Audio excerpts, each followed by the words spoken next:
Eh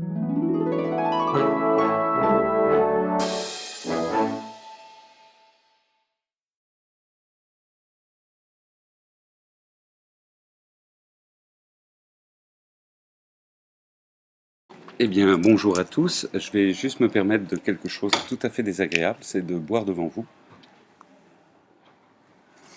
Voilà la chose faite, ce qui devrait éclaircir la voie et me permettre de ne pas trop m'entrucher, comme on dit dans le pays de Champagne, pour vous faire cet exposé sur un thème donc qui est un thème récurrent dans le cadre de ces séminaires, puisque le but est de vous évoquer le cadre des destructions et les relations avec l'archéologie. Et ici, nous sommes sur une sorte d'exemple, je dirais magnifique, de ce que pourrait avoir été une archéologie liée à la disparition d'une ville. Mais avant, reprenons le titre, la destruction de la ville de Thérouanne par Charles Quint, c'est aussi un des éléments emblématiques de choses. Une ville qui s'appelle Thérouanne et un personnage qui s'appelle Charles Quint. Et derrière, je vais plaquer une approche archéologique avec une porte qui ouvre et qui... J'avais réservé Oui. le local à 14 heures, c'est possible? Non, ça c'est pas possible. C'est parce que sur Géol, c'est indiqué que. Non, c'est pas possible. Ok, Désolé, hein, mais Oui, c'est bien. c'est le séminaire du Créa, c'est prévu depuis fort longtemps dans la salle AW 120. Or, je crois que c'est marqué au-dessus de la porte AW 120. Oui. Enfin, on m'a donné le local, ce local pour une séance spéciale. Désolé, je ne saurais vous dire plus. Ok, ouais. Je vais aller chercher un autre. Bonne chance. Yes. Pardon. Non, ça m'est arrivé samedi dernier, la même chose. Non, c'est vendredi ou jeudi dernier. On a eu ce problème-là. Donc, et c'est nous qui avons perdu. Donc, nous sommes ravis d'avoir gagné aujourd'hui, conserver la salle.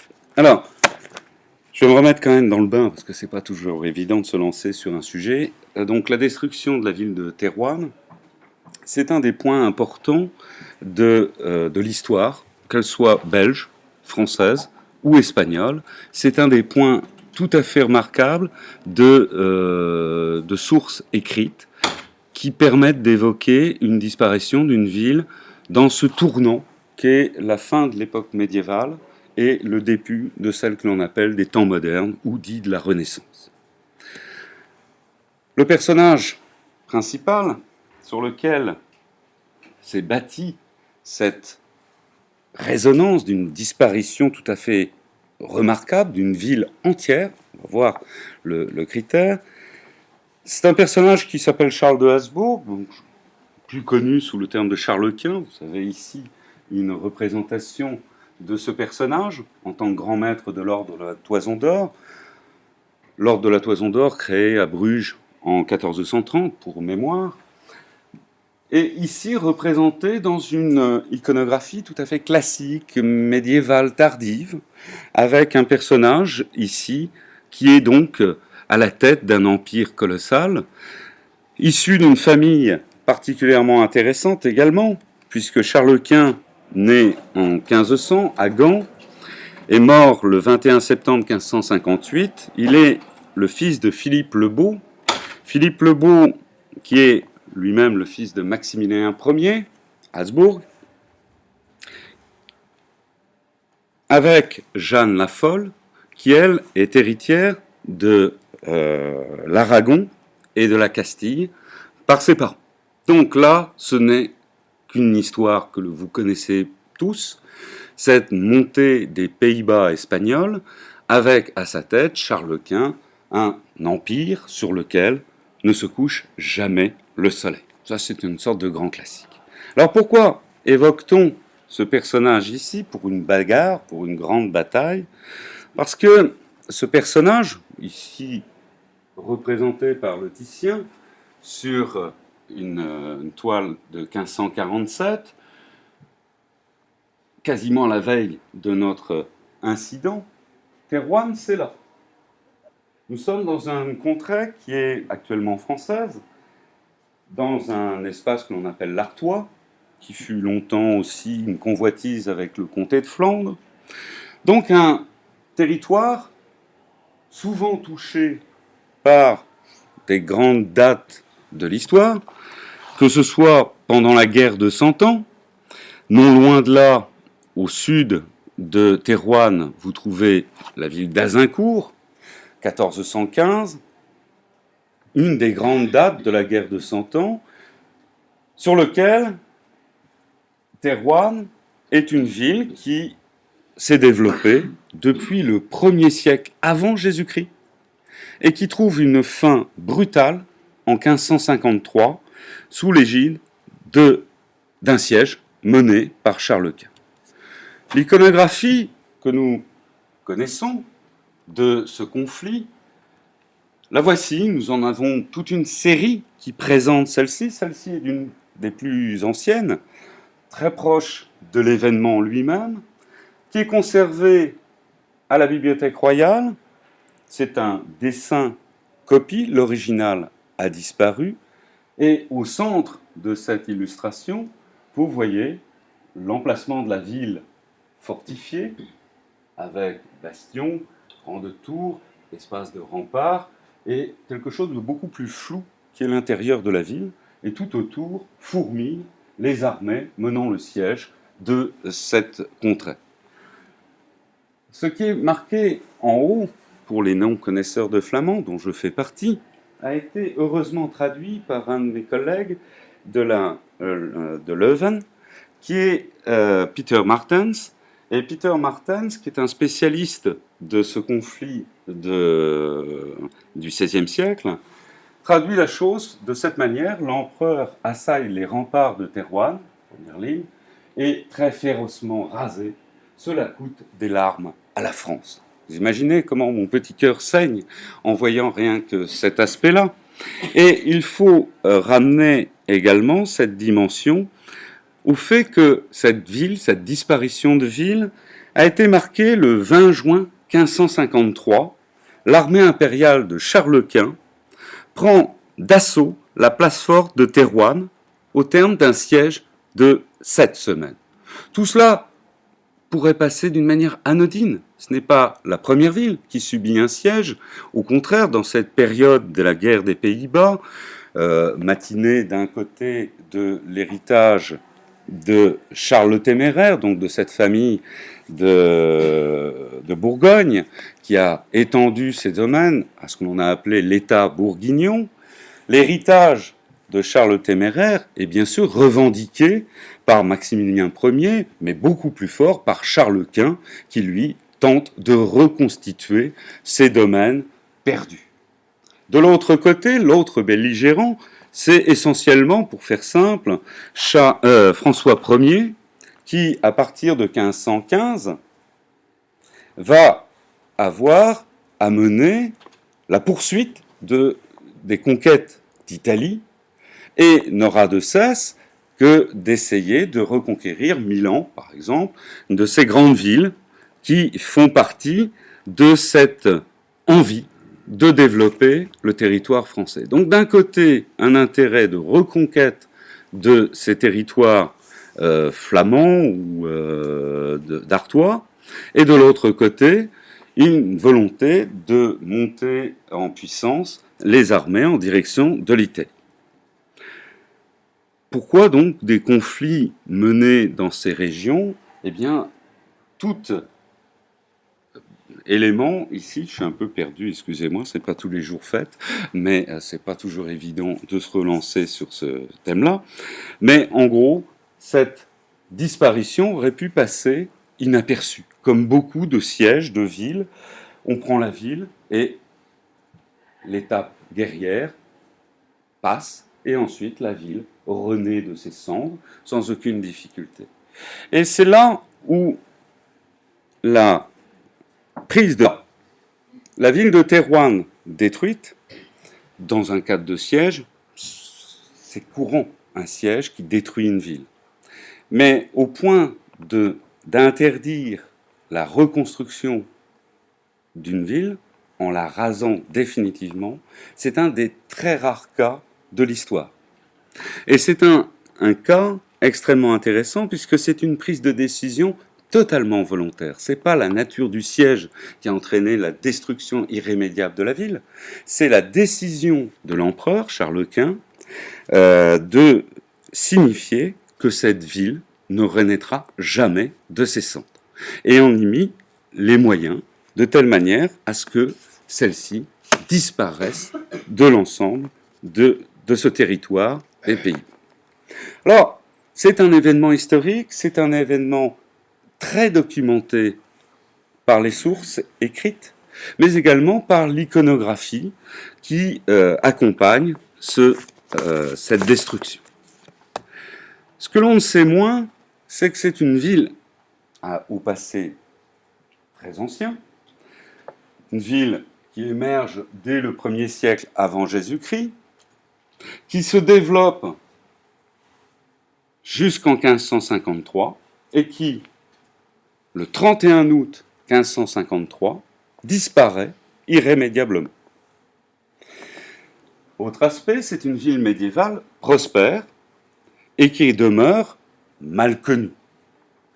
Mal connue parce que l'abondance des sources écrites, mais également des données archéologiques, ont fait que la difficulté de mettre en adéquation l'ensemble est restée un des points importants de cela.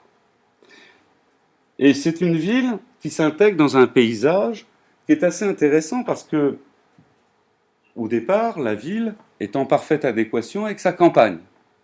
C'est une ville qui, comme toutes les villes, se développe en relation économique, en relation avec son environnement, d'une manière sereine et complémentaire. À partir du début du XVIe siècle, la ville est coupée de sa campagne. La campagne dépend de l'autorité des Pays-Bas, espagnols, et la ville reste une enclave française. Il y a deux cas dans les Pays-Bas, dans ce secteur de l'Artois et des Flandres.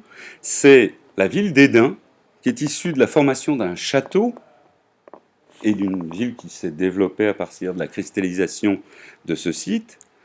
Et cette ville, dont l'ampleur est tout à fait importante, il s'agit d'un chef-lieu très ancien de cité gauloise, les familles Morin, sur lequel ensuite s'est développé, à partir du 7e siècle, un évêché qui donne naissance à un monastère extrêmement important, Cicieux, monastère connu sous le terme de Saint-Bertin, à Saint-Omer, ville voisine de 17 km, et ces villes vont se développer, Thérouanne d'un côté, Saint-Omer, d'une manière tout à fait forte, dans une région qui constitue une sorte de confin en direction des terres, avec Boulogne-sur-Mer, Calais, et c'est un axe routier très important qui se développe avec cette ville de Thérouanne en point important. Et or, on ne retient que l'aspect de sa destruction de 1553. Alors, si cette ville est intéressante sur un plan archéologique, il a paru aussi très tôt la possibilité de pouvoir l'étudier, et c'est d'une certaine manière un grand malheur que cette ville ait disparu sous les coups de l'empire de Charles Quint, mais un potentiel ou une possibilité importante d'études archéologiques se mettait en place. Et cet intérêt a commencé dès le XIXe siècle par des fouilles qui ont été menées d'abord par des propriétaires de terrain qui ont eu l'intention de retrouver les éléments marquants de ce paysage urbain, en particulier la cathédrale, puisqu'il s'agissait d'une ville d'évêchés, et la cathédrale, dont la dimension était probablement voisine de celle de Saint-Omer, ou du moins, si vous voulez un exemple encore plus frappant, la même dimension que la cathédrale d'Amiens, pas la même configuration, mais la même dimension, là, vous commencez à visualiser l'ampleur d'une destruction. Ce n'est pas les remparts que l'on enlève, comme dans beaucoup de sièges, où on va supprimer à la ville la possibilité d'avoir des défenses, c'est la totalité de la ville qui disparaît, avec la destruction de sites sacrés, religieux, volontairement détruits par l'intention de Charles Quint. Alors, l'étude de cette ville, eh bien, nous venons de la reprendre sous la forme d'un programme d'études que l'on appelle un projet collectif de recherche. En jargon, ça fait PCR. Voilà, on aime bien les acronymes de cette nature-là. Et vous avez une liste de noms, non pas de gens à descendre, mais bien de gens sur lesquels, ici, se sont inscrits ces personnes pour travailler ensemble sur cette question du fait urbain de Thérouanne.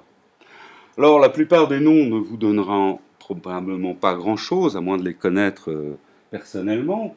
Un d'eux, au centre, doit évoquer quelque chose chez vous, en haut. Alain Dirkens, par exemple. Donc, plutôt que de détailler toutes les personnes qui sont ici, il y en a en gros une trentaine, auxquelles viennent s'adjoindre des étudiants qui développent eux-mêmes des travaux de recherche.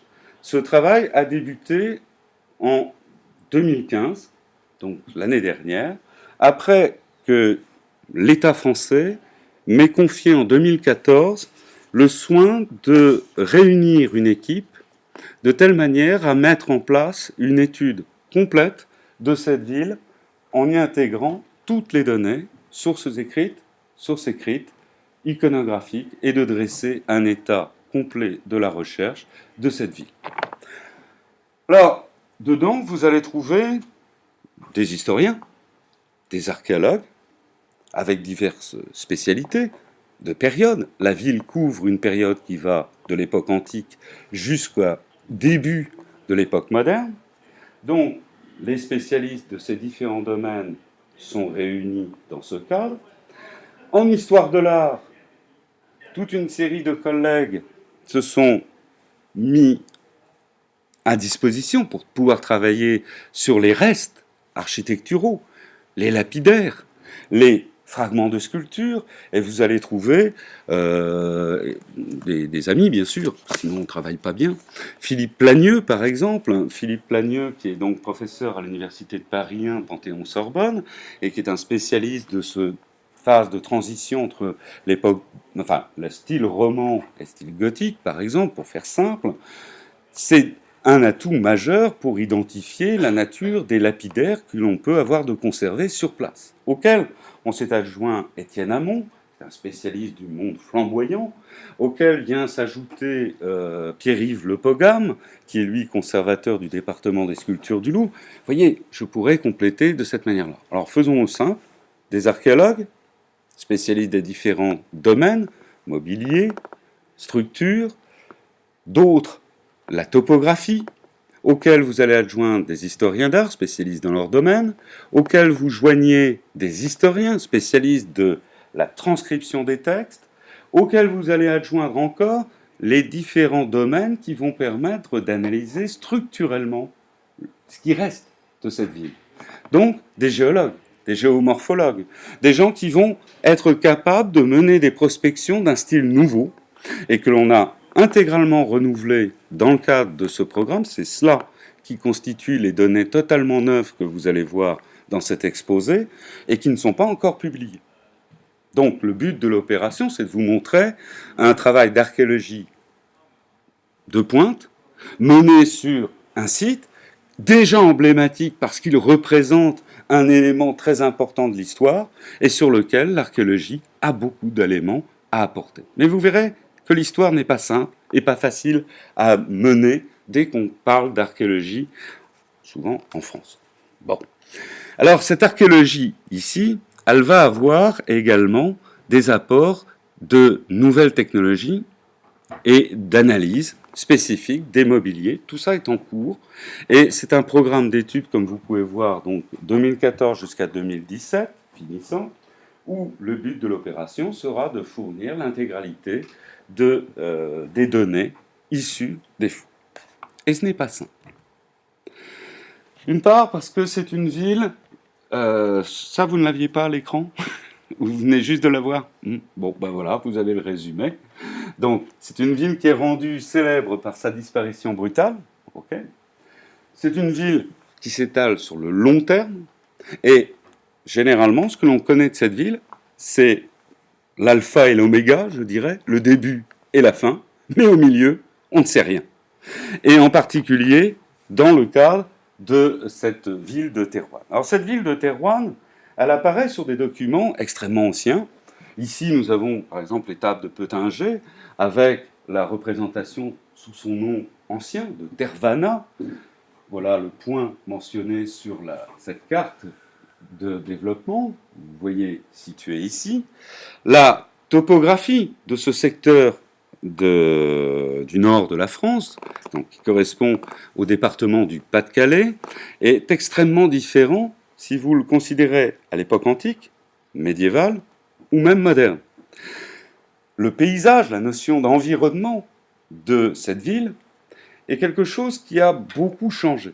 J'ai dit tout à l'heure, très rapidement, que l'évêque de Thérouanne, au 7e siècle, a contribué à fonder un monastère. Ce monastère, son vrai nom initial, c'est Sissu. Et on parle de l'île de Sissu. C'est-à-dire une île qui est à l'emplacement de Saint-Omer, dans la partie basse, qu'on appelle les marécages, et qui, à l'origine, est un bras de mer qui monte depuis, vous voyez cette bande verte, ici, en haut, entre Calais et Saint-Omer, c'est un bras de mer qui pénétrait à la manière d'un fjord, à partir de l'Antiquité jusqu'à l'époque carolingienne, le bras de mer est encore présent. Donc il y a tout un environnement à reconnaître en même temps dans l'étude archéologique de cet ensemble. Et puis, ce que je vous évoquais, cette fameuse bagarre, cette bataille, eh bien, on a une iconographie extrêmement fournie, très dense, très riche, et conservée sur un nombre de sites d'archives extrêmement importants. Vous trouvez des archives en France, dans différents centres de conservation, archives nationales, archives départementales, auxquelles vous allez adjoindre la Bibliothèque nationale. Jusque-là, tout va bien, on est sur un domaine connu de la recherche. Mais vous avez également, pour nous, Français, une petite difficulté, c'est quand il faut aller chercher également les archives dans des langues différentes que le français ou le latin, c'est la langue flamande. Or, la conservation, par exemple, de toutes les archives concernant Charles Quint et son siège, ses armées, est conservée à Bruxelles. Dans le cadre des archives royales de Bruxelles, vous trouvez un nombre très important de données concernant la ville de Thérouanne. J'ai rappelé également que c'était une ville d'évêchés jusqu'à sa destruction. C'est un évêché très grand, très important, et cette ville, détruite en 1553, on va attendre 6 ans pour déterminer quelles seront les villes qui vont la remplacer, puisque la ville ne sera jamais reconstruite. Cette disparition va créer une division des diocèses, avec l'apparition d'un diocèse à Boulogne, ville d'évêchés, qui se crée à Boulogne, une autre dans la cité voisine de Thérouanne, à 17 km, c'est Saint-Omer, et auquel on va adjoindre, dernier espace, celui d'Ypres, qui va prendre le dernier bout manquant de ce diocèse disloqué, décomposé à partir de 1559. Donc ça veut dire que les archives, vous allez en trouver dans l'ensemble de ces anciens diocèses. Et Ypres, par exemple, les archives ont été transférées à Bruges. Et à l'heure actuelle, les archives de Bruges n'ont fait aucunement d'observation sur Thérouanne. C'est-à-dire qu'en gros, on a fait des sondages sur place, on sait qu'il y a à peu près 2 mètres de rayonnage d'archives correspondant à Thérouanne. Et on est donc dans une phase où la documentation est énorme et on la recense. Sur les domaines iconographiques, ici vous voyez une sorte de jolie représentation peinte sur un panneau de bois, Ici, vous avez... Ah oui, il n'y a pas le sous-titre, mais la partie est en allemand. Vous avez imprimé à Strasbourg. C'est conservé au British Museum. Et vous en avez comme ça partout en Europe. Parce que Thérouanne, en 1553, c'est pas le premier siège que subit la ville. C'est le dernier, le plus ultime, sa destruction irrémédiable. Mais avant, il y a eu toute une série d'étapes, d'épisodes de siège et d'amélioration des défenses. J'y reviendrai tout à l'heure. Mais sur ce siège, c'est finalement ce qu'on connaît le moins mal, essentiellement par le travail mené par Peter Martens, qui a reconstitué, à partir des archives conservées à Bruxelles, des archives royales, l'ensemble de la comptabilité du siège et l'ensemble de la comptabilité de la destruction volontaire de la ville. Alors pour ce siège qui est reconstitué ici, vous voyez la ville avec un fossé extrêmement puissant, des défenses qui marquent l'espace de cette ville fortifiée. Vous avez tout autour les armées qui l'assaillent. On peut donner quelques détails, histoire d'évoquer la chose. 176 pièces d'artillerie ont été nécessaires pour faire ce siège. Les 176 pièces d'artillerie ont livré 28 000 boulets de fonte qui sont abattus sur cette ville. La comptabilité est extrêmement précise, puisqu'on sait exactement que pendant la démolition de la ville, on a récupéré pratiquement la totalité des boulets de fonte, moins 5000.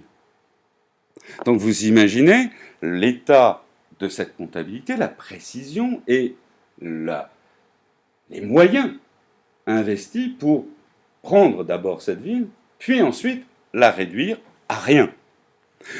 La réduire à rien, les comptabilités de Charles Quint sont extrêmement précises.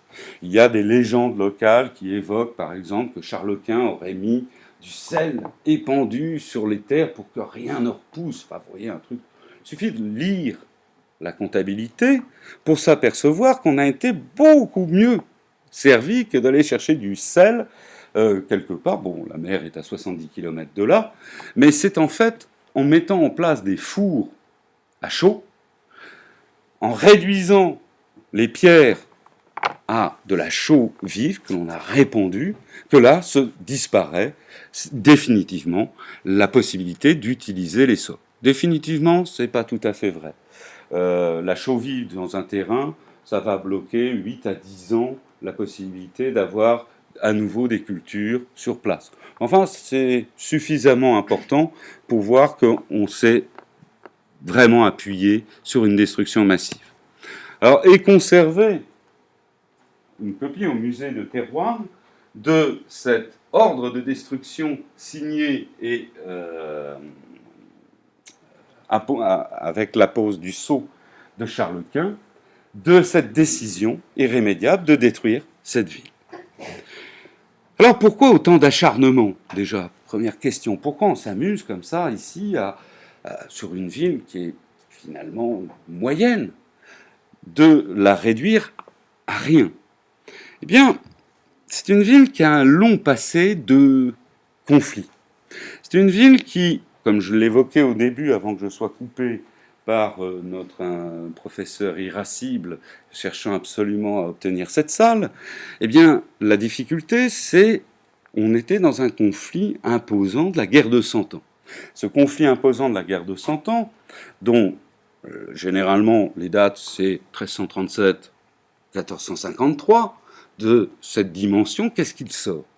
Eh bien, à la mort de Charles le Téméraire, les États bourguignons avaient colonisé tous ces États de l'Artois, des Flandres et autres domaines où l'État bourguignon est parfaitement imbriqué. À partir d'autres conflits, excusez-moi, c'est toujours un peu le problème de reprendre le cours quand on a été un peu perturbé au début. Voilà. La ville a d'abord, déjà peut-être que je ne vous montre pas trop de choses. Voilà. Première étape,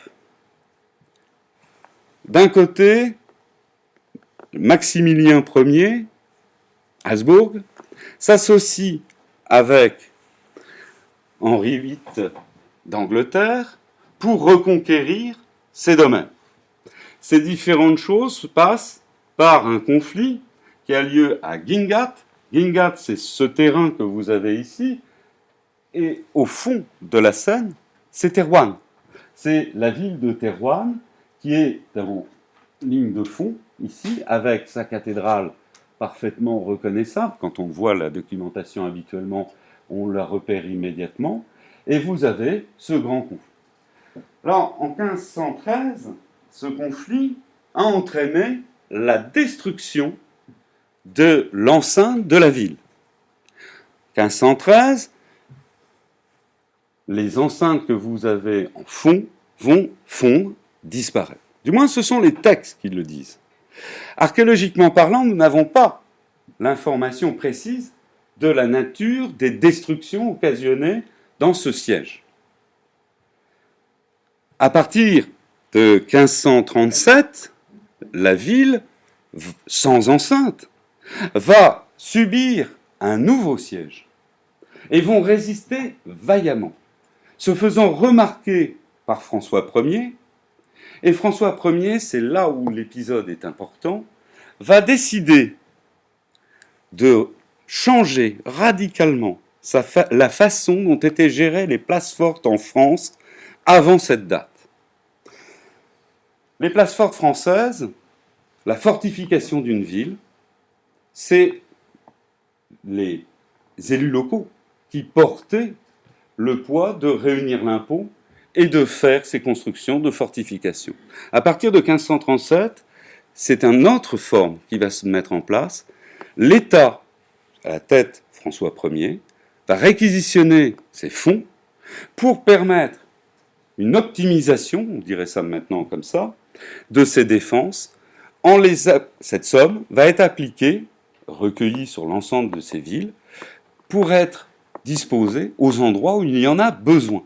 Et Thérouanne sera choisi comme un exemple magnifique en terre hostile. L'ensemble des campagnes qui ceinturent en 1537 Thérouanne dépend des Pays-Bas. La ville dépend de l'autorité française. Et François Ier va nommer un ingénieur du nom de Antonio da Castello, un Vénitien d'origine, qui va être recruté, et là encore une fois, les sources sont extrêmement importantes, pour 6000 livres de gages par an, à charge pour lui de faire des travaux de fortification de cette ville, de telle manière à ce que cette ville soit imprenable. Il ne faut jamais employer ce terme-là. Le terme d'imprenable, l'ingénieur spécialiste en canonnière et en fortification va s'atteler à la tâche. Et en 2 ans, entre 1537 et 1539, il va réaliser une enceinte dite imprenable. Vous connaissez cette histoire du Titanic?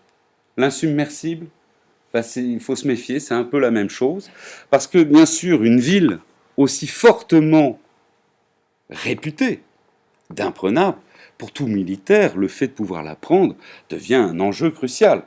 Et voilà, cette ville, donc le siège de 1537, ici on voit encore quand même qu'il existe, malgré la destruction faite en 1513 des enceintes ceinturant la ville, il en reste quand même quelques morceaux, mais en 1539, l'ensemble a été remanié. Là, ici, vous avez une vue cavalière, encore une fois, disparue, il ne reste que la photographie. Il y a eu d'autres conflits, souvenons-nous de 14-18 et de la Seconde Guerre mondiale, pour que les centres d'archives perdent aussi régulièrement leurs fonds. Ici, ce document vous présente la ville en 1539, c'est-à-dire après l'action de Antonio da Castello, ou qu'on peut traduire en français d'Antoine du Château, ou du Châtel, c'est son nom dans les paiements de François Ier, et on constate une ville avec enceinte doublée d'une terraie disposée à l'arrière de ces fortifications. Alors, comme c'est une œuvre première, c'est la première fois où on met en place ce que l'on va appeler des bastions. Ça aussi, ça intrigue. Et vous pouvez imaginer que toutes les cours d'Europe vont être intéressées par la mise en forme de ces nouvelles fortifications. On va donc envoyer des espions de différents coins de l'Europe, et c'est dans ces différents centres d'archives que l'on va trouver, notamment ici à Turin, un document qui correspond à un plan d'espionnage de comment cette ville a été constituée. Et vous voyez que l'intérieur de cette ville, elle est schématisée sous la forme des petites toitures, comme ça, qui s'assemblent. On ne va pas utiliser un tel document pour faire une topographie urbaine précise. Mais par contre, regardez le soin apporté pour matérialiser les lignes de défense. Et vous constatez que cet espionnage a constitué à bien mettre en valeur l'apparition de cette chose qui est à l'arrière, très épaisse, de ces terrets disposés en ados de la fortification et qui n'ont comme intérêt, si vous envoyez un obus, enfin un boulet de fonte, il va absorber une partie de la charge et la fortification résistera mieux à cet ensemble. On y met en place toute une série de points, comme notamment ces petites choses mal observées, comme celle-ci qui est très très mal observée. Ici, il s'agit d'un emplacement que l'on appelle le bastion de la patrouille et qui est vraiment une œuvre originale réalisée par un ingénieur italien à la charge de François Ier sur cette ville. D'autres exemples, même plus tardifs, documents de 1560, essaient de garder trace et mémoire de cette fortification qui, en 1560, a été prise, là, par Charles Quint. Et puis, vous allez trouver une documentation de plus en plus riche. Même plus tard, au XVIIIe siècle, on envoie des ingénieurs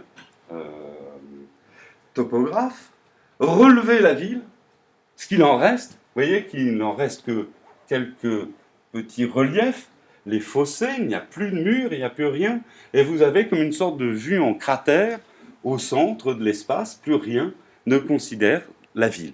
Et vous en trouvez encore des documents de cette nature-là.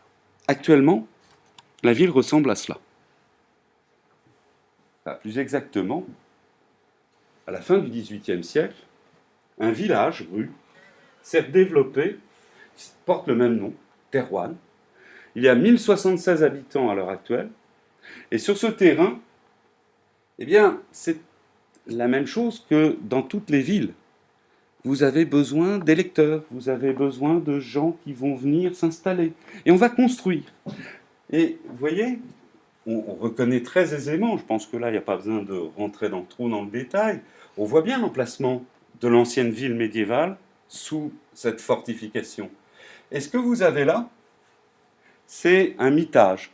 C'est-à-dire qu'entre le 19e siècle et surtout le début du 21e siècle, on a créé des tas de petites maisons, des pavillons, et on a laissé installer comme ça des gens à l'intérieur de ce qui aurait pu être une véritable réserve archéologique. Alors tiens, on parle d'archéologie. Ici, vous voyez par exemple cette ville, ce qu'il en reste, avec une recolonisation de petites maisons tardives du 18e, 19e. Toutes ces petites taches de différentes couleurs sont des opérations archéologiques de plus ou moins grand intérêt. Et au centre, correspondant à l'emplacement du cœur de la cathédrale, 2 parcelles ont été achetées par l'État face à cette gangrène, je dirais, de maisons qui commencent à coloniser, sur lequel la législation française ne peut pas grand-chose, ne peut pas interdire de construire dans un tel site, à moins de classer la totalité du lieu. Si vous imaginez dans ce cas-là le conflit d'intérêts avec la commune de Thérouanne, qui lui dirait « mais comment je fais, moi, pour trouver des terrains ?» Donc vous avez terrain constructible, une sorte de difficulté. Une destruction massive en 1553, et les quelques données archéologiques qui sont conservées sont désormais menacées par une nouvelle forme d'urbanisation, non pas sauvage, mais rurale, qui essaye, vaille que vaille, de se développer. Alors les données archéologiques sur ce site, elles ont commencé à ces emplacements-là. C'est d'abord la cathédrale de Thérouanne qui a servi d'intérêt pour l'archéologie. Vous imaginez un tel ouvrage d'art magnifique, réduit à rien sur le territoire, si ce n'est quelques buts, quelques tout petits reliefs encore lisibles sur le terrain, eh bien vont entraîner d'abord des fouilles menées par le propriétaire du terrain lui-même. Alors, ce n'est pas le propriétaire qui fouille, mais des terrassiers qui creusent, hein, c'est un grand classique, et vous me ramenez les plus belles pièces. Nous sommes là, à la fin du XIXe siècle, dans une pratique de l'archéologie qui est tout à fait classique. À savoir, on creuse, on ne relève rien, on fait quelques photos pour immortaliser la chose, mais il n'y a pas forcément de véritable relevé mis en place, mais par contre, un lapidaire extrêmement important qui sort de ces toutes premières fouilles de 1886. En 1898, un homme du pays, Camille Anlard, qui est né à Boulogne-sur-Mer, je crois, Camille Anlard, qui est à la fois une sorte de touche-à-tout. Au départ, c'est un homme qui se dirige d'abord sur le droit, avec peu d'intérêt pour celui-ci, puis par contre, il se découvre une véritable passion pour l'histoire de l'art et l'archéologie. Et là, il va s'inscrire à l'École nationale d'écharpe, hein, l'école d'écharpe de l'époque, et il sort major, je crois, en 1897 ou dans ces eaux-là, avec une thèse brillante, et il entame des fouilles à la demande du propriétaire sur cet immense chantier qui est la possibilité de retrouver une cathédrale entière, du moins sur quelques éléments de son élévation, mais dans sa totalité. Et là, il va découvrir des tonnes de blocs. Voici les fouilles telles qu'elles ont été menées par Camille Anlard. Elles ont été menées jusqu'au début de la guerre 14. Donc, c'est-à-dire, en gros, jusqu'en 1914, on va fouiller à ces emplacements-là.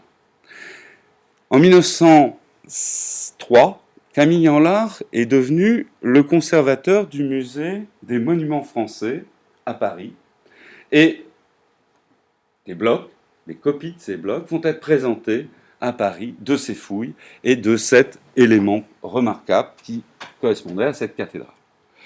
Le revers de la médaille, c'est que quand les fouilles se sont arrêtées de Camille Anlard, l'ensemble des vestiges découverts est resté à l'air libre, sans aucune protection. Et cela pendant 50 ans. Pendant 50 ans, ces fouilles, qui présentaient essentiellement les parties basses de ce qui restait de cette cathédrale, sont restées à l'air libre, posant quelques problèmes bien sûr, et on a demandé, à partir de 1960, à un personnage qui s'appelle Honoré Bernard, qui s'était déjà fait remarquer par des fouilles de très grande qualité à Saint-Riquier, et un Roland Delmer, un antiquiste, de fouiller l'espace de cette cathédrale.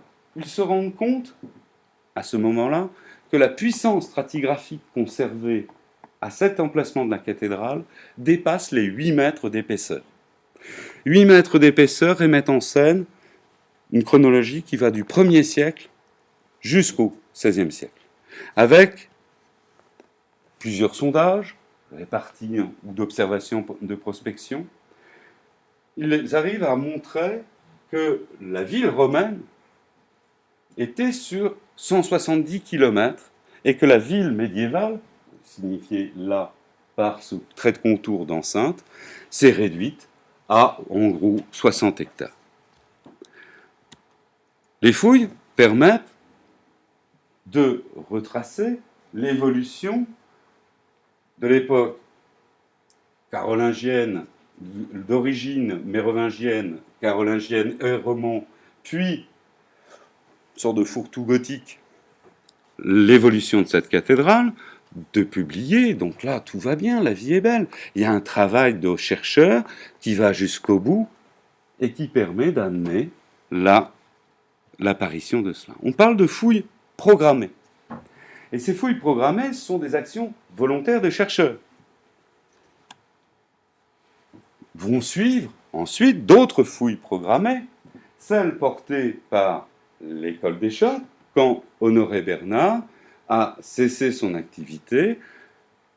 L'École nationale des Chartes a lancé un chantier école sur ce site permettant de compléter ces éléments. Cette fouille s'est arrêtée en 2012. Après quelques petits soucis de stabilité des éléments fouillés, la fouille a été définitivement arrêtée et malheureusement, nous sommes encore en train d'attendre les rapports de fouille de ces ensembles et on peut gager qu'un jour, nous devrions les avoir. Par contre, il y a un autre volet que vous connaissez tous, des fouilles programmées. Il y a ce que l'on a appelé désormais, pour faire face à l'augmentation de l'urbanisme, des fouilles préventives. Des fouilles dites de sauvetage dans un premier temps. Ah, vous avez un projet pour construire une maison, très bien. À cet endroit-là, nous allons procéder à des fouilles. Bien sûr, ce sera court, bien sûr, ça ne sera pas cher, ça sera au début. Et en même temps, ça sera limité à ce que vous avez vraiment détruire du passé. Alors c'est là où c'est plus complexe, parce que, vous voyez, ici, c'est en gros jusqu'à 118 opérations de fouilles qui se sont échelonnées entre 1971 et maintenant, avec une très forte augmentation à la fin des années 90, jusque ces 2 dernières décennies, ou quasiment 2 dernières décennies, puisqu'il va y avoir encore quelques opérations de fouilles, enfin d'aménagement à Thérouanne, qui seront accompagnées de fouilles. Regardez comment s'opèrent des fouilles préventives. La maison d'un particulier est projetée. Le maire accepte le permis de construire. Ça ne gêne pas l'environnement, puisque par définition, il n'y a pas grand-chose. Donc on accorde le permis de construire. Et le permis de construire, dans les années 80, les archéologues rattrapent le mouvement et essayent de trouver le moyen quand même de pénétrer sur ces lieux d'aménagement qui va irrémédiablement faire apparaître des vestiges. C'est l'occasion, là, de s'en servir. Alors on accepte, le propriétaire dit « oui, mais moi je n'aménage que ma maison ». Donc les fouilles sont limitées à l'emplacement de la maison. Quand on vous dessine la parcelle en vous disant il y a eu une intervention archéologique, en fait c'est uniquement sur la partie où il y a la maison. Si un jour plus tard il y a une piscine, où il y a des arbres creusés, personne ne va revenir. C'est donc une portion réduite d'observation. Et donc très difficile, quand vous avez un bout de voirie, un four, un bout de chapiteau à l'envers de l'époque antique, des contextes qui sont à peine entrevus et vous ne pouvez pas les voir en dessous alors que vous savez qu'il y a jusqu'à 6 à 8 mètres de dépôt archéologique, quelque part, il y a une véritable frustration qui va commencer à se mettre en place. Si je cartographie l'ensemble de ces opérations, les voici. Vous avez des points partout dans cette ville qui montrent qu'en effet, si vous regardez uniquement administrativement vos chiffres, l'archéologie légale joue son rôle. Et il y a des opérations, 118 au total, qui ont été menées sur cette ville. Mais aucune d'elles n'a donné lieu à une synthèse qui permette de comprendre réellement ce qu'est cette ville de Thérouanne et son évolution.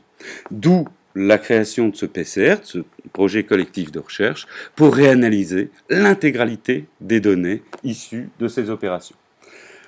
Sans vouloir jouer les mauvaises langues, mais je le ferai quand même, sur ces 118 opérations, il y a au moins 20 rapports de fouilles manquants. Ce qui est très gênant, puisque l'archéologie est une discipline scientifique, certes science humaine, on dirait science molle ailleurs, mais cette science humaine, elle doit être accompagnée de l'argumentaire scientifique. C'est-à-dire on ne creuse pas pour le plaisir et puis on cherche un bout de morceau de quelque chose et un bout de plan, mais on construit un discours à partir de ce qu'on a observé et donc on essaye de lui donner du sens. Or là, il nous manque déjà des données. Donc à l'heure actuelle, nous menons aussi des enquêtes pour retrouver ces éléments et reconstituer a posteriori des rapports de fouilles qui auraient dû être faits par des gens qui, eux, ont pu observer les choses. Vous voyez donc les difficultés que l'on peut avoir. Le mobilier, il est comme pour les sources écrites, très dense, très imposant, de qualité très importante, et dispersé dans beaucoup de centres de conservation. Vous trouvez ici toute une série d'évocations de l'Antiquité, avec des statuettes, des verreries, Astrégile ici, ou un chapiteau, magnifique chapiteau, ici, on ne doit rien aux vertus de Vitruve, là, on est sur un magnifique chapiteau qui fait dans les 1,80 m de côté. C'est un probable bâtiment public sur lequel nous ne savons rien. Il est à l'extérieur de l'enceinte médiévale, donc sur des parties qui ont été abandonnées et qui correspondent à l'espace plus réduit ensuite de la vie de la cité. Des mobiliers évoquant l'action de l'évêché, on en trouve en très grand nombre, j'ai pris quelques exemples, et bien sûr, il y a la production intellectuelle qui est également associée à Thérouanne, que l'on va trouver dans les centres d'archives, comme notamment la bibliothèque de Saint-Omer. Ou encore, tous ces objets, ici, des boulets calibrés de pierre. Alors, boulets calibrés de pierre n'ont rien à voir avec le siège de 1553. Dans l'histoire des techniques, le boulet de pierre, si on doit essayer de trouver un emplacement de limite, son usage va jusqu'en gros, dans les alentours de 1470. Ça peut être un petit peu plus, un petit peu moins, mais certes, en aucun cas utilisé en 1553. Tous les boulets utilisés lors du siège et dans la défense sont des boulets de fonte. Là, ce sont des boulets de pierre qui correspondent à des armes plutôt de la fin de guerre de 100 ans, voire jusque dans les années 1470 ou 70, oui, enfin, laissons tomber, 1470-1480, et sur lequel toute une série d'autres mobiliers vont venir s'ajouter. Résumons. Vous avez par exemple pour Camille Anlard, le plus ancien qui est fouillé, le dépôt de ces objets de fouille a été mis en place à Boulogne-sur-Mer. Il y a environ 180 pièces lapidaires intransportables, c'est-à-dire des pièces très lourdes sur lesquelles la conservatrice du musée, ou les conservateurs de musée, pour faire simple, n'ont jamais fait l'inventaire. La seule chose, c'est qu'ils ont un numéro d'apposé, et il n'y a aucune ligne de description, il n'y a rien, c'est dans les réserves, et difficile d'accès. Les autres collections, toujours anciennes, sont des lapidaires qui ont été déposés dans l'église de Saint-Sépulcre à Saint-Omer, qui est en mauvais état l'église, et à l'intérieur, on y a disposé 350 blocs issus de différents endroits. Il n'y a pas que Thérouanne, mais il y a au moins 60 blocs qui sont sous des bâches, et les bâches recouvertes d'une épaisse couche de fientes de pigeons que personne ne veut bouger parce que, bien sûr, c'est porteur de maladies et que dans le droit du travail maintenant, on ne peut pas aller partout, dans tous les endroits. Alors vous imaginez, on recense comme ça, et on va continuer par des choses qui sont conservées à Thérouanne même, par des particuliers, une collection que la ville, entre guillemets le village actuel de Thérouanne, a disposé sous un nom pompeux que l'on appelle le musée de Thérouanne, qui est en fait une ancienne salle de classe d'école, qui a été transformée ensuite en mairie, et ensuite en musée. Bon, on va leur dire quand même que c'est sympa, mais ça ne présente pas tous les gages de sécurité pour la conservation de ces mobiliers. Et on va rajouter le dernier lieu, celui qui vient d'apparaître, qui est un CCE, un centre de conservation et d'études archéologiques qui a été disposé à Arras, plus exactement à Dainville, donc dans la banlieue d'Arras, dans lequel sont disposés tous les objets archéologiques provenant des fouilles du Pas-de-Calais. Alors, voilà, une fois que vous avez tout ça, il va falloir se mettre au travail. Alors, les clichés que je vous présente ici sont des photographies réalisées par Camille Anlard et qui ont été pour partie retrouvées par Honoré Bernard, parce qu'il y a des tirages papier. Sinon, l'essentiel de la collection se trouve également conservé à Boulogne-sur-Mer. Une copie existe à la médiathèque du patrimoine, mais malheureusement pas pour les parties correspondant à Thérouanne, c'est surtout pour ces fouilles un petit peu plus éloignées au Proche-Orient, à Chypre notamment. Et puis on va rajouter ce genre de choses, c'est-à-dire une dispersion. Vous voyez déjà l'ampleur de la chose, c'est pour ça qu'on se met à plusieurs pour essayer de résoudre ce problème. Ça, nous sommes à un musée de Londres, très connu, et cette tête, qui mesure dans les 1,15 m, 1,20 m, est accompagnée de 3 autres. La provenance est indiquée comme de la région de Saint-Omer. Or, Saint-Omer, la cathédrale de Saint-Omer, n'a jamais disposé de telle statue-colonne, puisqu'il nous reste là la tête. Il faut imaginer la statue-colonne complète, hein, c'est 7 à 8 mètres de haut, et vous avez exactement le même phénomène, pour faire très simple, que la galerie de d'Amiens ou la galerie de la cathédrale de Paris, hein, avec des statues-colonnes, et vous avez ces têtes qui ont été déposées, emmenées jusqu'à Saint-Omer au moment du siège, et puis abandonnées, alors gardées par des propriétaires de véreux qui les ont vendues ensuite au XIXe siècle à différents musées. En particulier, celui-ci, il possède 4 têtes qui proviennent directement de Thérouanne, et je complète maintenant la chose. On vient d'en retrouver 4 autres qui sont sur la côte est des États-Unis, dans une collection privée, acquise de la même manière que celle de Londres. Donc une vraie difficulté de dispersion, de diaspora du mobilier, qu'il faut déjà endiguer et mettre en état de marche pour faire réellement l'étude. Vous voyez, c'est un travail un petit peu plus complexe. Ici, on essaye également de travailler sur les données archéologiques et de les reconstituer à partir des fouilles réalisées par l'École nationale des chartes, celles de Camille Anlard et d'Honoré Bernard, de les regrouper déjà sur des plans avec des distances, des schémas qui sont réellement observés. Voilà ce qu'on peut arriver à faire. Mobilier. Des mobiliers de très grande quantité et de très grand intérêt sont issus, bien sûr, des collections de vie quotidienne, je dirais, céramique et autres éléments, des carreaux de pavement, des éléments qui rentrent dans l'architecture des lieux, des vitraux et d'autres enduits peints qui apparaissent. Donc on pourrait se dire, courage Fuyon, c'est une tâche qui risque d'être démesurée. C'est un peu ma première impression en 2014, quand je suis arrivé sur ce constat. Et puis, il y a cette immense tentation, qui est d'essayer de reconstituer les volumes, de reconstituer l'analyse à partir de champs croisés, d'iconographie, constituée en très grand nombre, comme je vous ai expliqué, sur les fins de vie de cette ville, et puis, vous regardez un petit peu, et votre œil va voir des pinacles ici, portail méridional, ok. Se retrouve une organisation de porte. Vous voyez ici 2 personnages agenouillés avec un au sommet qui domine. Eh bien, ce groupe-là de 3 personnages est lui conservé dans la cathédrale actuelle de Saint-Omer. Proviennent-ils d'un seul assemblage? L'étude des lapidaires montre que non.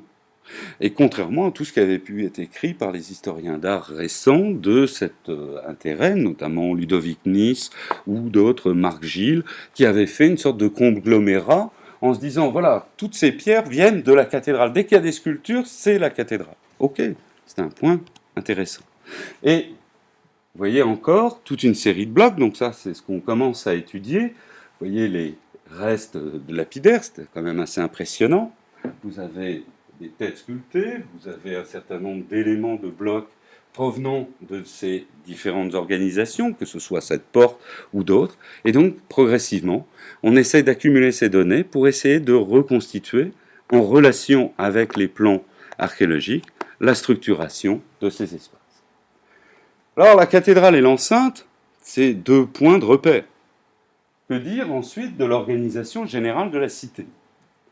C'est-à-dire que les fouilles préventives c'est quelques données sur un patrimoine enfoui, encore conservé, mais qui sera de plus en plus difficile d'accès.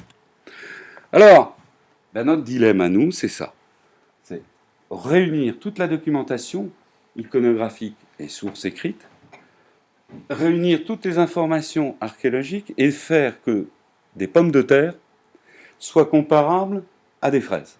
C'est-à-dire les mettre sur des points accessibles de données et qu'elles soient complémentaires l'une de l'autre. Alors, on s'est aperçu qu'il manquait des données. En particulier, la première. Personne n'a jamais fait la topographie des lieux.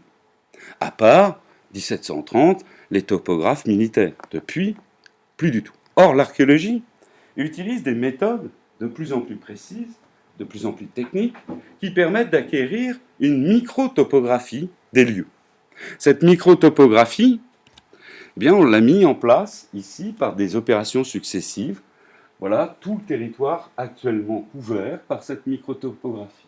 Vous remarquez que tous les coins avec des pavillons n'est pas directement accessible, sauf si vous aimez vous faire manger un morceau par un chien, ou éventuellement vous n'êtes pas forcément les bienvenus parce que les propriétaires du coin commencent à se dire que si l'archéologue s'intéresse à tout ça, c'est qu'on ne va plus pouvoir construire. Vous voyez, donc il y a des intérêts locaux qui sont parfois complets. Mais pour revenir aux données positives de l'archéologie, vous avez une topographie ici qui permet, par le micro-relief, de faire réapparaître l'organisation générale de ce territoire, sous forme d'abord de terrasses.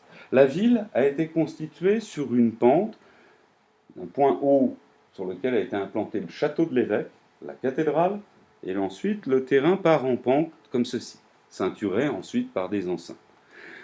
La topographie nous fait apparaître clairement les terrasses d'organisation des différents îlots du Moyen-Âge.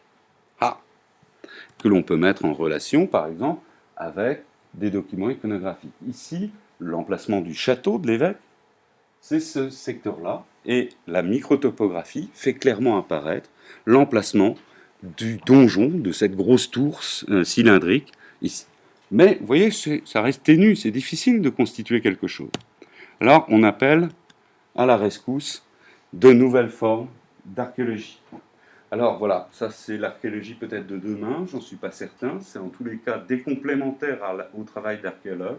C'est la technique de géophysique appliquée à l'archéologie avec des méthodes que probablement vous n'avez pas encore vues. La plus simple et la plus connue, c'est le magnétisme. C'est-à-dire on utilise les propriétés du sol, en particulier des éléments qui réagissent à une certaine forme d'orientation magnétique. De l'argile, si vous faites cuire, à cet emplacement, le magnétisme sera différent des autres éléments constatés. Et on pourrait augmenter ce type de choses. Alors, l'appareil qui fait ces contrôles magnétiques, le voici, pardon, il est là. Pourquoi il est avec cette forme curieuse? Donc là, c'est un quad, jusque-là, tout va bien. Derrière, un attelage digne d'un seul quai, avec tous ces matériaux-là sont composites non métalliques. Ça coûte une véritable petite fortune de fabriquer un petit boulon pour cette chose-là, parce que c'est un boulon, c'est en gros, je vous le fais parce que j'ai eu à payer un boulon comme ça, donc je m'en souviens très très bien, c'est 30 € le boulon, ça fait cher le boulon, et au-dessus, donc magnétique, c'est ce type d'appareil. À l'intérieur de cette chose, le quad, est blindé d'éléments d'électronique, qui permet de géolocaliser l'ensemble et d'avoir un contrôle ici, avec un écran qui permet de vérifier l'intégralité des passages, des emplacements sur lesquels ils sont. La technique du magnétique permet de descendre jusqu'à environ, dans le type de terrain que nous avons, à 1,70 m sous le sol. Ici, vous avez un appareil composite entre magnétique et électrique qui s'est avéré peu fonctionnant ou peu intéressant pour notre étude. Mais on a testé cette chose-là. On a testé également le radar sol. Vous ne verrez pas d'image directe de ça, puisqu'on est en attente des résultats.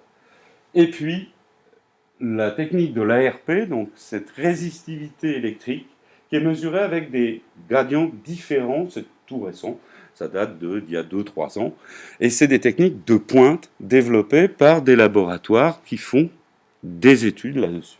Et nous avons demandé à couvrir l'intégralité des sols encore accessibles par la méthode du passage tracté. C'est-à-dire, en gros, on les passait dans tous les terrains libres de construction. Alors, parfois avec des difficultés. Vous imaginez un agriculteur qui, lui, a des cultures. Vous ne circulez pas avec un engin mécanique dessus. C'est un coup à vous faire tirer au fusil si vous n'avez pas pris le... Bon. Donc ça veut dire tempérer en fonction du rythme des cultures, etc. Donc il y a vraiment tout un travail à faire. Ça, c'est quelques résultats de 2014-2015. Ceux de 2016, ils sont en cours d'acquisition aujourd'hui même et toute la semaine. Donc je ne pourrais pas vous en parler plus que ça, si ce n'est vous signifier si on arrive à... Non, pas sûr. En gros, c'est toute la portion qui est en haut, là, qui va être couverte, et on en a quelques-unes de plus depuis 2015 finissant. Alors, la méthode, c'est que toutes ces techniques bien géolocalisées, eh bien, vont nous donner à voir ce que l'on ne voit pas encore, par des emplacements qui n'ont pas été fouillés, ou sur des terrains qui sont simplement agricoles. Eh bien, la technique permet de coupler ces différents éléments, et malheureusement, les images que nous obtenons ne sont jamais magnifiques quand elles sont présentées dans un PowerPoint. C'est très terne et on ne peut pas vous montrer, en jouant sur les contrastes, sur un certain nombre de choses, comme l'image est générée par ces logiciels très pointus qui sont utilisés pour la géophysique. Alors, pour vous situer, ici, la cathédrale, le cœur de la cathédrale est ici, et la cathédrale partait dans ce sens. C'est pour vous situer. J'ai pas de système de guidage, et je suis un peu court sur pattes, comme on dirait. Ici, vous voyez une anomalie blanche rectangulaire, avec une ligne ici. Au milieu, vous avez des séries de piliers. Vous voyez les fondations, la ligne de fondation et les emplacements de piliers d'un très grand bâtiment, puisque ce bâtiment-là fait seulement 40 sur 20 mètres. Et il est à côté de la cathédrale et totalement inconnu du travail réalisé par les autres chercheurs jusqu'à maintenant. Plusieurs phases de prospection, c'est-à-dire qu'en gros, on peut pénétrer le sol jusqu'à des profondeurs importantes, ou au contraire, à 50 cm. Et multiplier les approches. Vous voyez ici, intuitivement, on voit toute une série de structurations de maçonnerie, d'organisation, voire de voirie. Et ici, je vous retranscris les différentes observations. La cathédrale, ici, son ombre, puisqu'elle a été essentiellement fouillée. Notre fouille réalisée par l'École nationale des chartes ici. En jaune apparaissant ici tous les réseaux de voirie. Et en rouge, l'organisation de tout ce qui ressort de ce bâti dans cette ville. Alors vous imaginez que l'objectif, c'est de couvrir la totalité. Et maintenant, ce que l'on a observé, la cathédrale est surmontée, donc au nord, d'un cloître totalement inconnu dans cette présentation, jusqu'à maintenant. Les sources, par contre, si vous les questionnez en feedback, en cherchant cloître, vous avez un cloître. Cloître de formation de chanoine, extrêmement intéressant parce que cloître de formation de chanoine apparaissant à la fin du XIIe ou dans le courant du XIIe siècle, l'architecture qui est associée est généralement de chapiteaux historiés. Donc, un premier élément qui pourrait porter de la sculpture. Au-dessus, vous voyez un bâtiment d'un vaisseau à 3 travées, ici, et le bâtiment dont je vous ai parlé tout à l'heure. Donc, au fur et à mesure, on va compléter l'observation du terrain en superposant bien sûr les notions de topographie, mais tout ça prend énormément de temps et est extrêmement lent. Alors maintenant, on est passé à un cap beaucoup plus impressionnant. Nous avons confié à un laboratoire à Caen le soin de réaliser un lidar spécifique à terroir. Qu'est-ce qu'un lidar? Vous avez déjà entendu parler de ce mot-là? Oui, toi, oui. Non. Le lidar, personne ne sait exactement ce que c'est, non. Appelle un ami, hein, c'est un classique avec moi. Bon. Alors, le lidar, c'est un système qui permet de prendre des points calculé avec un appareil qui va être embarqué dans un avion, qui va permettre des basculements à 45 degrés très très rapidement et crépiter le sol de points qui vont être relevés en X, Y, Z. Au mètre carré, nous avons demandé, donc un mètre carré, c'est ça, hein, nous avons demandé 24 points de calculer de cette manière-là au mètre carré, sur une surface qui est de 10 000 hectares. Pourquoi? Parce que d'un seul coup, c'est l'intégralité de l'environnement, campagne et ville, qui vont pouvoir être enseignées. Alors là, c'est une photographie aérienne. Voilà le premier résultat de ce que donne une couverture LIDAR à 24 points. Vous avez l'impression qu'il s'agit d'une photographie aérienne. En fait, c'est la juxtaposition de points intégralement calculés en X, en Y et en Z, c'est-à-dire avec leurs coordonnées tridimensionnelles. Et pourquoi on fait ça? Eh bien, voilà, pour ceux qui ne connaissaient pas cette technique, vous avez tout ce qu'il faut là. Vous voyez, avec un avion, vous embarquez, donc vous pouvez passer n'importe où, à n'importe quelle chose. Par contre, c'est très très complexe de calibrer l'échantillonnage. Il faut des conditions météorologiques extrêmement pointues sur 5 jours d'affilée, parce que le vol doit permettre l'acquisition dans des mêmes conditions de tous ces points, sinon il y a des problèmes. Donc c'est relativement complexe. Mais le gros avantage, c'est que si vous faites 24 points, vous avez un arbre, par exemple, avec des feuilles, et vous avez beaucoup de chances qu'un des points touche le sol, et ceux qui tiennent sur les arbres, vous allez pouvoir les distinguer. Et donc supprimer, par modélisation, tout ce qui est élément de couverture végétale. Tout ce qui est maison qui vous gêne, vous allez les supprimer dans votre remède. Alors, voilà, par exemple, c'est la phase de première acquisition ici. Hein. Donc, vous avez, on a zoomé un peu, on est venu, vous voyez, le grand axe ici qui prolonge la rue Saint-Jean. Voilà l'emplacement de la ville de Thérouanne. Je zoome encore. Dites que pour l'instant, il n'y a pas de différence avec une vue de type classique. Maintenant, je fais un tout premier traitement. J'enlève les végétaux. Je vous le refais. J'enlève les végétaux et j'enlève les maisons actuelles du terrain. C'est un premier état. C'est très long à calculer. Hein. C'est des machines qui prennent beaucoup de temps. Ce sont des milliards de points qui ont été acquises en 5 jours concernant Thérouanne. Alors maintenant, ce travail d'analyse va permettre de reprendre l'ensemble, par exemple, de ce siège dont on parlait tout à l'heure, de 1553, de voir ces différents travaux, de tranchées et autres, et de trouver une certaine concordance. Ici, je zoome encore pour vous montrer les différents éléments que l'on connaît par les textes, palais épiscopal, l'emplacement de la cathédrale. Je zoome avec cette méthode microtopographie, je l'adjoins avec la technique de LIDAR, et maintenant je change d'angle. Voilà par exemple avec la verdure, je l'enlève.